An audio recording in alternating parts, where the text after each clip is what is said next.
Happy Monday. Welcome into 3-Point Stands presented by Mountain Dew. I'm Megan. I got my guy John Roser on, and it's time to get you all caught up on the madness that happened this weekend.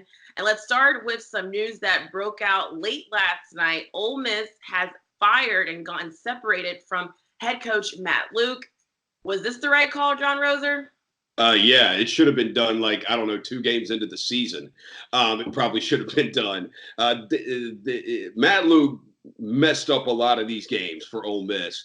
I don't know. Matt Corral did make some nice plays. He did throw the touchdown pass to Elijah Moore the other night, and then Elijah Moore did the dog pee thing, and we know what happened. That's been talked about all week, and we know what happened from there. Matt Corral did make some nice throws ultimately during the season, but John Rice Plumlee is the best quarterback on that roster, and it's not even close. The eye test tells you they are a much better team with John Rice Plumlee as quarterback. Also, their offensive coordinator is Rich Rodriguez. John Rice Plumlee, a running quarterback, is perfect for what Rich Rodriguez does. We've seen it over and over again throughout that guy's career, whether it's Pat White at West Virginia, Khalil Tate at Arizona, Shoelace Robinson at Michigan. We know what running quarterbacks do with Rich Rodriguez. So where does Ole Miss go from here?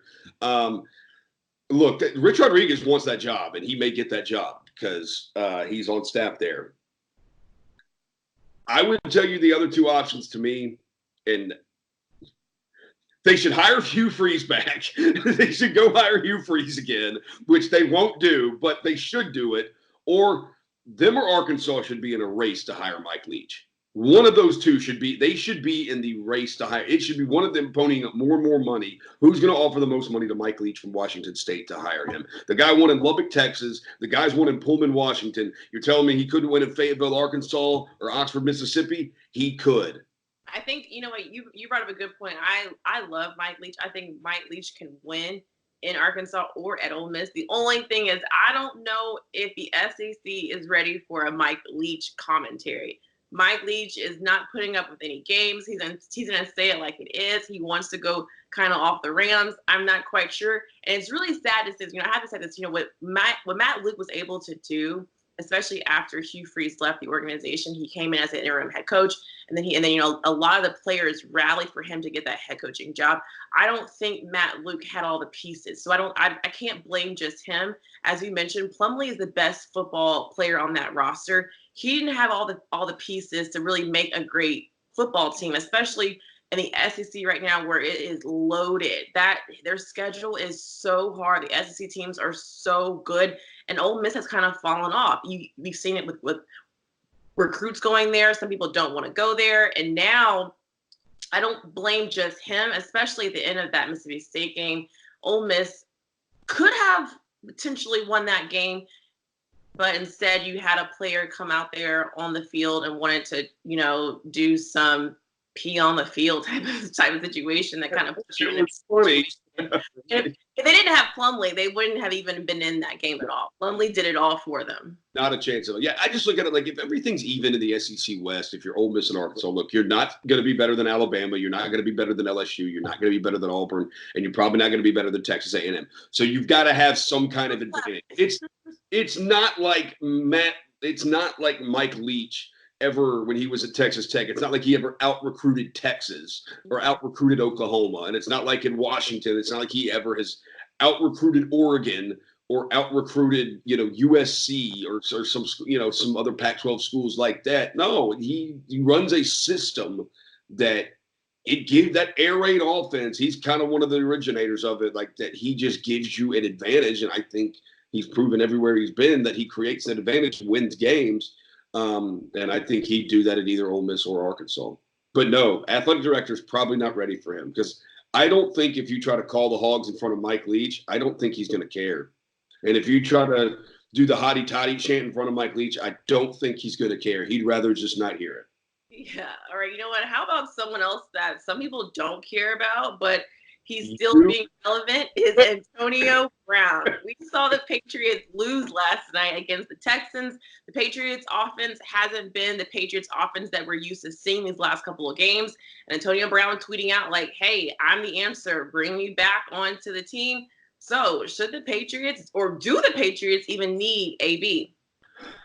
Yeah, he tweeted up that video of himself catching that one game he played for the Patriots where they were at the Dolphins, and he had Mariah Carey's "All I Want for Christmas Is You" underneath it, which is a funny video. Do they need him? Yes, they do. Their receiving core it's Julian Edelman, really. It's Julian Edelman. I mean, you see last night, James White has to catch like 6 passes out of the backfield, and James White can't catch the ball. The running back can, but it's really Julian Edelman. And that's kind of it on that wide receiving group. When you go up and down the names of guys who caught balls last night for the Patriots, Brady went 24-47. That is not a great completion percentage. It was like 6.9 yards was the average per attempt, which is not great either. They do need him. There's no doubt about they need him. The other thing that they need more than him is they need home field advantage in the playoffs. And they lost home field advantage last night to the Baltimore Ravens by losing that because they both have 2 losses, but the Ravens have a head-to-head win over the Patriots.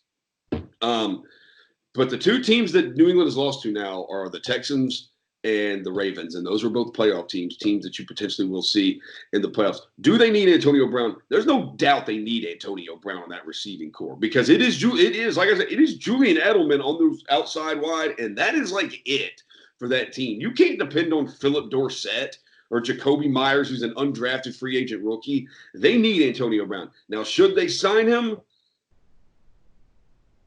Depends what matters more to you.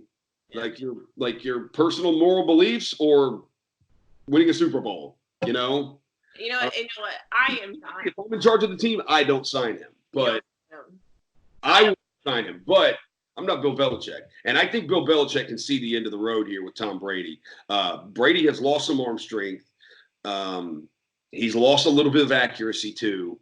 So I think he sees the writing on the wall that this may be it. Brady's selling his home in Massachusetts, so he may be seeing it like I'm probably retiring after this year. It may just be done for me.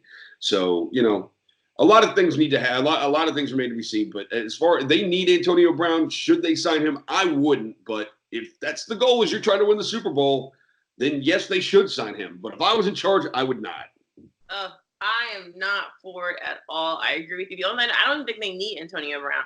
I think when it comes to a need, even when it comes to like the physicality of like his play or what he can do for your team, you have to take into when you have a lot of off-field problems that can affect you on the field as well. And he's got a lot of off-field issues that we have seen over the years, not just this year. Even with his case that's going on right now, it's always something with him. And I think it's one of those situations where it's like Robert Kraft is like, I don't want to deal with this. Antonio Brown has been tweeting up a storm. He tweets not more than anybody. And it's like, enough is enough. And I don't want to cancel Antonio Brown. I think he just needs to figure out what he's got going on because as you know, the Patriots, they're a very locked in team. They don't like the whole drama, the nonsense when it comes off the field issues.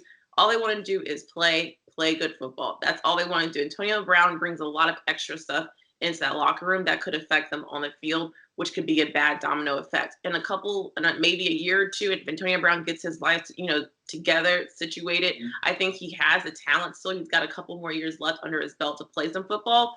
But I don't think the Patriots need him. I think the Patriots need to figure out what they are doing wrong, what they got going on. We saw the Patriots be that great football team, earlier part of the season. And I think that they just need to figure it out. And anyone can do it is Belichick and Tom Brady. That is fair. Anybody can do it. But they need home field advantage. They do need home field advantage. They definitely do. They do not lose there. Like, it is crazy. They do not lose there because it's typically, 14 degrees and snowing, and no other team likes playing in that kind of weather. I lived up there, and I don't like living up there. So I get it. But let's move on to some high school craziness that's going on. You've mentioned it before on our show, but we finally got to see, Bronny Jr. take the court in this Thanksgiving hoops tournament that went down in Dallas, and 12,000 fans went out to see. It was a basketball tournament, but everyone was there to see Sierra Canyon play in this tournament, and they said that courtside seats are going for over $200 if you want. They had a DJ there. Fans were yelling at Bronny Jr. when he got out there. He didn't play a great game. I think he only finished with 2 points, I believe. He started the game with like 2 turnovers, missed his first 2 shots. Wasn't great. He didn't even start, and then towards the end of the game, they had to pull him out. And people were yelling at this 15-year-old freshman, saying, "Come on, we're all here for you." And it's craziness. I feel like I know how you feel about this. Are we taking it way too far? Yes. He's 15 years old. He can't even drive a car yet. Can't even. Like if that was like my son and I heard like another grown man saying, "Come on, we're all here for you," I would be like, "Shut your ass up." You are a grown man and you're here for another 15 to watch a 15-year-old who you have never met in your entire life and know nothing about. I'm here. I'd be here because he is my son. So that's why I'm here to watch my son play basketball. You are here because you are a grown man wanting to watch another 15-year-old boy play basketball. Not a 15-year-old man, a 15-year-old boy play basketball. It's weird. It's very weird. I'm all here for high school, great high school game. Growing up here in Memphis, like that was always something that we would go to, are these holiday tournaments when the best teams would play. But when you look at what some people are doing, we're taking it way too far, especially when it comes to people who are traveling to see Bronny Jr. And he hasn't, like, I get his dad is who his dad is, but he hasn't proven anything. And that's a lot of pressure to put on someone. And we already see the times that we live in right now with social media, Instagram. It's too much. And as a grown man, woman, whatever you are, for you to like sold out in 48 minutes. Like, what is going on? Let the kid be a kid. Let him play basketball. Let him have some fun. No, here's the deal. Here's the deal. So when I was a kid and I was in like a freshman in high school, I think 8th grade or freshman in high school, DeJuan Wagner was coming up through New Jersey, and he committed to play at Memphis for John Calipari. And DeJuan Wagner came and played at the Pyramid in a tournament, in a high school tournament. Well, I went to see him play, but guess what? I'm also a kid. I'm like a kid. I'm a kid, and so I wanted to go see him play. If you're a grown man who your son or your daughters wanted to go to that game to watch Bronny James Jr. play, and that's why you're there, totally fine. If you're a grown man and you bought tickets to that so you could go see him play, it's weird, man. You need to get a grip on life. Get a grip on things. Like watching a 15-year-old boy play basketball, that you care. If you care about what a 15-year-old boy is doing in a basketball game, like that's not your kid. It's weird. It's very strange. And the great thing about it is that we'll get a lot of opportunity to watch him play on ESPN. I know you feel some type of way about that already, but we got a lot of chances. It's like he didn't do much. It's like, well, I mean, he's a freshman in high school, and he's playing for he's playing for a really good team. That's here. Canyon is supposed to be. I mean, they're supposed to be like the best team in California, or one of the best teams in California, a state that has a gazillion teams, and they're playing against Duncanville, Texas, which is a very well-known school that produces a lot of talent in basketball. I want to say LaMarcus Aldridge went there. I could be wrong though. There was some big-time guy who played at Texas and who went to the NBA who played at Duncanville. It may have been Aldridge. It may not have been. But, I mean, that's a high-level game, and he's a freshman in high school. If he didn't have the best game, that does not surprise me one bit. He's playing against guys that are 3 and 4 years older than him. Like, some of the seniors were even quoted like he's just a kid, like he's still learning. And as you mentioned, like he's a freshman. There's seniors above him who are playing better basketball right now, but everyone is still talking about him. There are tons of seniors in that game that are going to be playing Division I high level. I think one of the guys is committed to, TCU. It's a Big 12 school. That guy's going to go play college basketball in the Big 12 next year. Like, that's obviously a high level basketball player, a high level Division I player.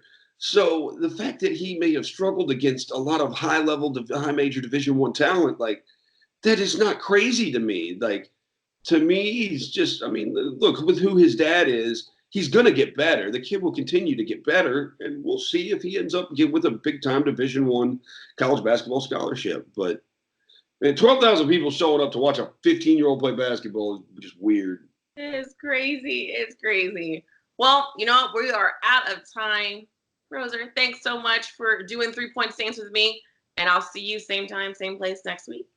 You got it. See ya.